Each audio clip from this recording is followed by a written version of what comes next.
Hello and an exceptionally warm welcome back to the channel. And I'm downstairs in the old car repair workshop because I've had several tasks over the weekend, mainly concerned with fixing a frost damaged water pipe, and I did find quite a few connections and I found the one I wanted, so I've got done early. So I'm going to have a go at a little bit more work on the triang armature, and indeed I've got a couple of items on the bench. There's my coil of wire, talk about that in a minute. And here is the armature. Now I've cleaned it, and maybe you can see each end of the metal laminations is a fibre disc, just the same profile as the laminations, but a great insulator.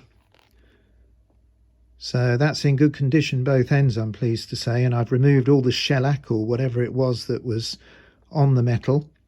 Now I've done a bit of research. Now I certainly don't have access to the modern 3M coverings for armature cores, so I'm going to have a go at using my initiative and trying something out. And why I'm at this bench is because if you have a look over here underneath, well, here and underneath, but look at this, just sidetracked, aren't I? A proper steering wheel, no infotainment buttons or rubbish on that. You just grip it, hang on and steer, which is probably a good way to use a steering wheel. Now I can't even remember what that's off, but it's quite nice. I'll have to clean it up and hang it up somewhere, I think. But look at this, some old rattle cans, and immediately you might be drawn to this one. That's something I used just last year to coat an outdoor heater. It's great stuff, but it's not very durable. It chips super easily. I was disappointed. I thought that would be super durable. So even though it's good for temperatures, I'm not going to use it. Now, I had a quick look through these earlier, but I've got some lacquer and I've got some filler, a couple of different filler primers, a grey one, but I'm more excited by this yellowy coloured one. It's a great colour. There's plenty of product in there. It rattles and I can't squeeze it, so there's propellant in there too. Now my idea is to give the armature loads of light coats of this and then maybe some lacquer, and then I'm going to put it in the oven at a very low temperature and bake it, and then I think I'll have a durable covering. So yeah, let's put these out ready. So I've got them. So I've got my filler primer and a little bit of clear lacquer, so hopefully that will produce quite a nice finish on these laminations, which will be durable and will protect the enamel covered wire, sorry about that focus, the enamel covered wire from damage. So I haven't made much progress on the 3D winder, so I'm actually going to hand wind. Now the aim in this video is to get this armature core prepared enough to hand wind one coil on it, and we'll test the resistance and just see how it looks. Just a bit like a dry run before I go for the complete rewind. Now another job I have to do before I can do that is measure. Now in the last video you'll see that I managed to salvage the wire off one of the windings on the armature. And since I've been reading a few books, and I think there should be about 4 yards on there, give or take. And strangely, I was quite impressed with my counting of turns, because when I said around 260 odd in the last video, that turns out to be more or less exactly what goes on. And 270 winds is more or less what a lot of people refer to. So we've got 40 SWG, that's quite thin, isn't it? But 40 SWG enamelled wire. Now I've got a roll of that in my indoor workshop. So the two tasks I want to do before we try and do a test winding are paint the armature core and measure this. So let's get outside and squiff a bit of paint on and see whether I can measure this original winding. Okay, well hopefully you can see that I've got the first coat on there. I've been having quite a good bit of fun, so I'm just going to give it a light finishing off now. So just very fine wisps. I think I've probably got enough on that now. So what I'm going to do is get that baked and then just give it a coat of lacquer. But hopefully you can see the paint has gone right in where the windings will sit. So I'm quite happy with that. Okay, well the armature's just resting now, and I'm really pleased with the coverage on that. I think a nice coat of lacquer and then get it baked as hard as I can, and I'm going to have fairly good protection for the coils. But now let's just look down on the floor, because I've stretched out my tape measure and I'm going to attempt to unwind this wire.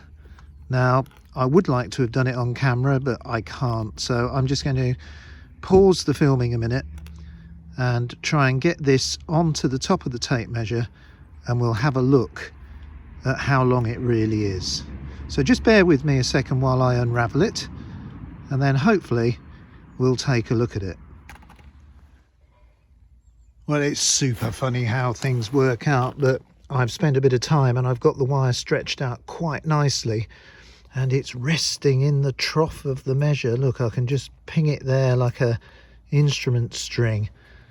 But it surprised me what was on there, so I'm going to walk along a bit. Oh, I know it's a bit of a blur, but look where we are now.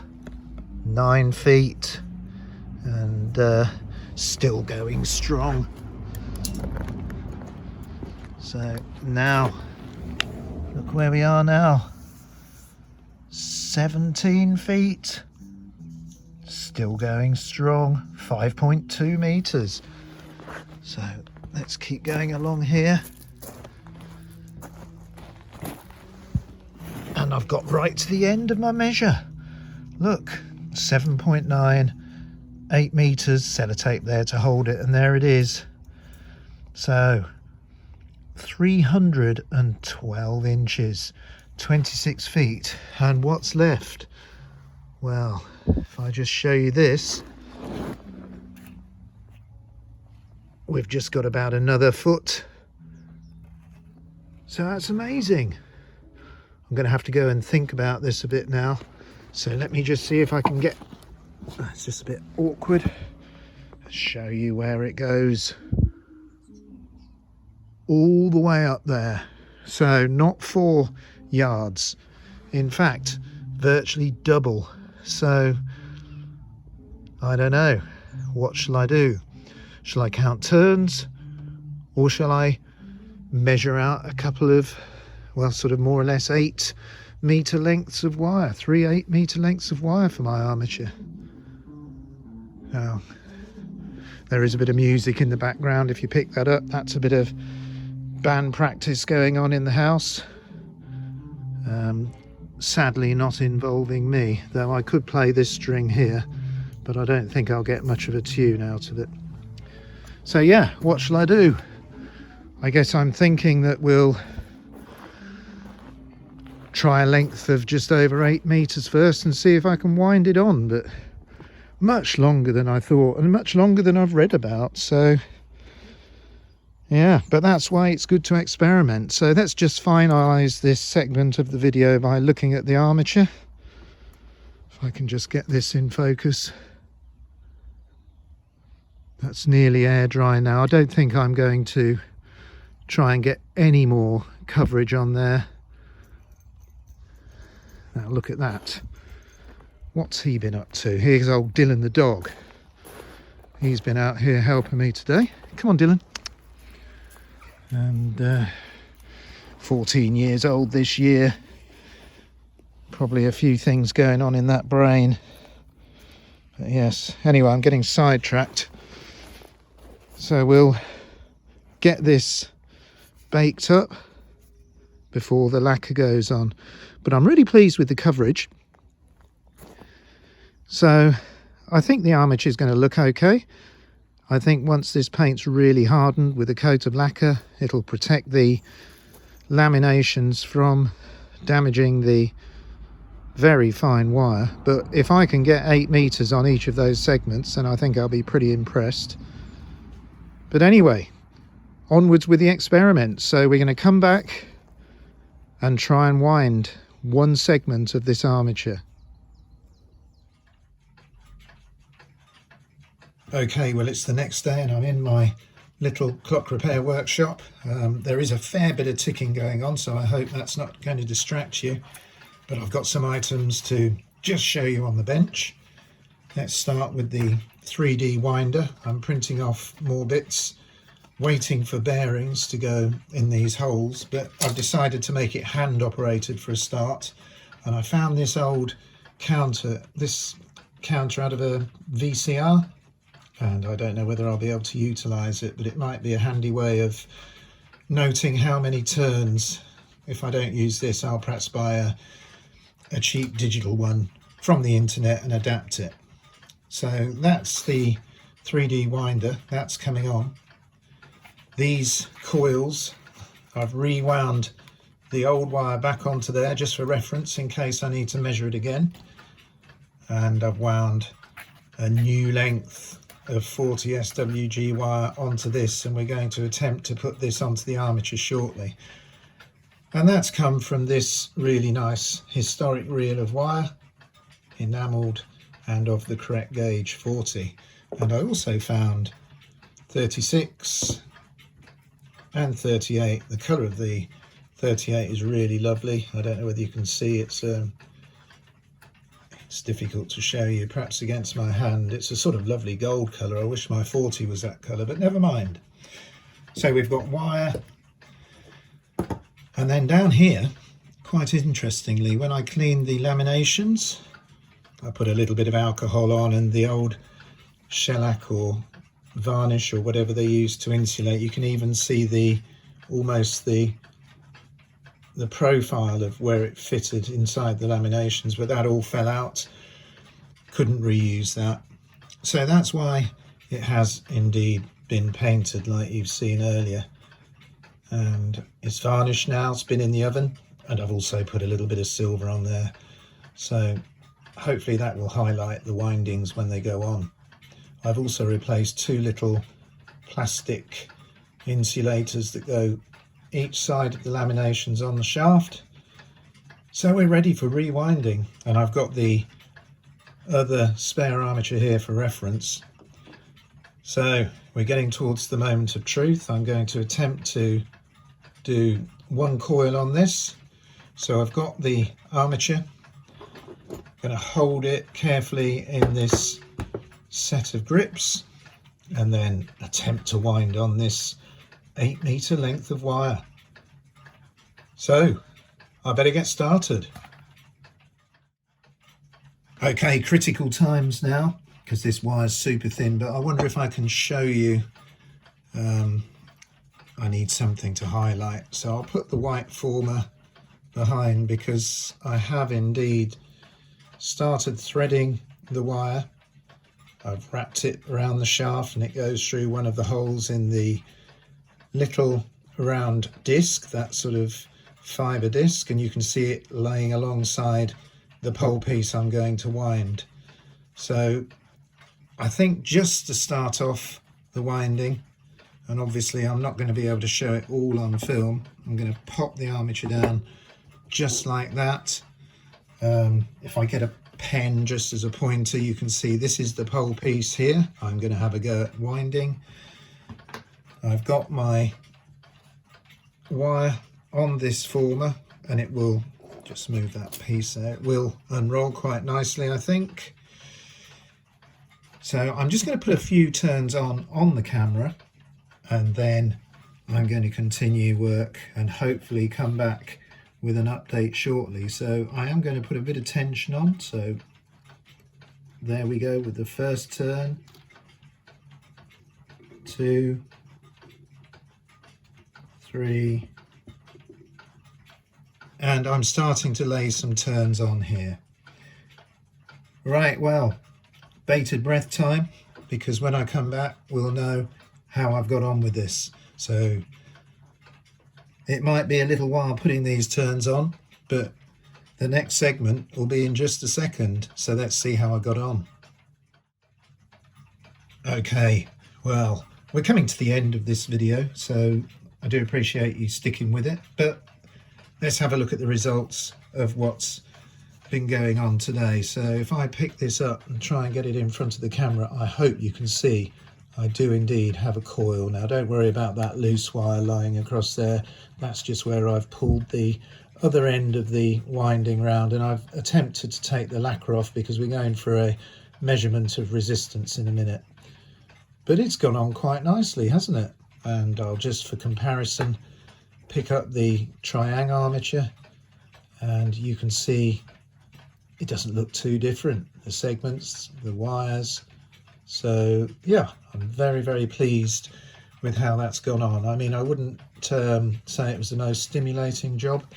Probably took me about 30-35 minutes to wind those on. I was being quite careful. I tried to keep a pretty good tension, and I think the coils do look tight. Obviously, if it works, I will give the coils a squiff of varnish just to hold them all in place. But right now, I do have one segment ready for resistance testing. Now, just a quick word before we do that. Where's a note that I took? Yeah. In previous videos, when you've seen me measuring between commutator segments and getting around 8 ohms, on this triangle type of armature, that's not strictly at all a resistance of one winding, because it's wired almost like a ring main.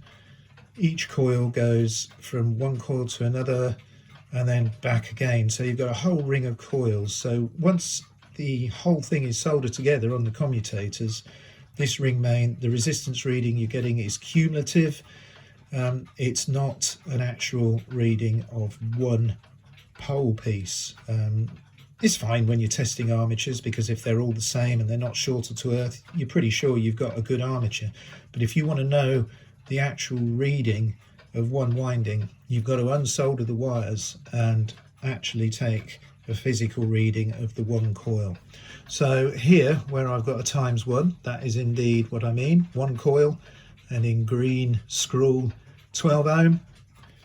That's what I measured when I unsoldered a triangle armature.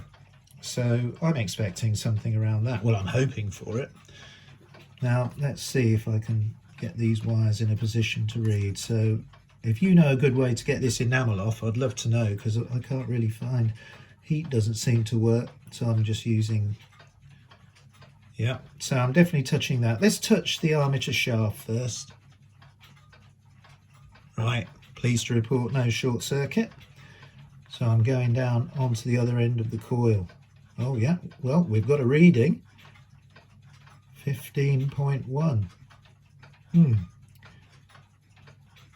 Okay, moment of silence there, because that is slightly higher than I wanted, but I'm certainly not going to be discouraged by it. I know it's a little bit more, but my wire might be thinner. I don't know. But I got the 8 meters on there, and I'm certainly not going to mess about trying to get that resistance the same as the other armatures.